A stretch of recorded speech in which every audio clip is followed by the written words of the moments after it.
আপনি বলছিলেন যে যেটি হচ্ছে প্রপার্টি ট্যাক্স সেটি মর্গেজের সাথেও ইনক্লুড থাকতে পারে আবার আলাদাও থাকতে পারে।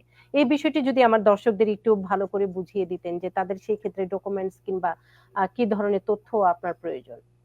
আচ্ছা, অনেকেই মানে মেজরিটি তারা কিন্তু প্রপার্টি ট্যাক্স মর্টগেজের সাথে পে করে।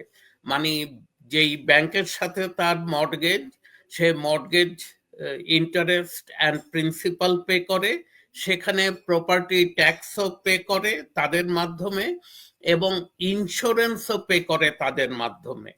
তো যখন ব্যাংক আপনাকে 1098 ফর্মটা দেয়, ওরা কিন্তু মর্গেজ ইন্টারেস্ট আপনি কত পে করেছেন, প্রপার্টি ট্যাক্স কত পে করেছেন, এবং হ্যাজার্ডাস ইন্স্যুরেন্স কত পে করেছেন, ওরা তিনটা একদম ভেঙে আলাদা আলাদা ভাবে দিয়ে দেয়।